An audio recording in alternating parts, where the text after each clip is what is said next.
Milo the little mouse loved watching the raindrops fall. He sat on a rock, enjoying the soft pitter-patter of the rain. But one tiny raindrop didn't land, it bounced. Milo blinked. "A bouncing raindrop," he squeaked.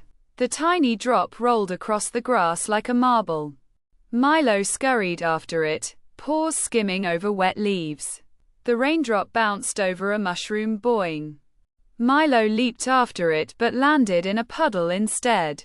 He shook his fur and chased the rolling drop again. The sneaky raindrop zipped under a log. Milo crawled after it, his whiskers twitching. The raindrop wobbled, balancing on the edge of a leaf. "Gotcha," Milo whispered, reaching out a tiny paw. But plop, the raindrop jumped onto a flower petal.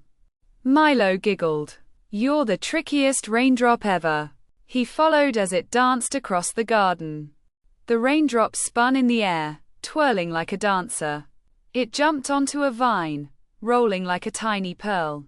Milo climbed the vine, determined to catch it. Suddenly, the raindrop stopped, resting on a petal. Milo tiptoed closer and reached out. Drip! The raindrop slid off and splashed on his nose. Milo laughed. "You win, little raindrop." He stretched out, letting the rest of the raindrops fall around him.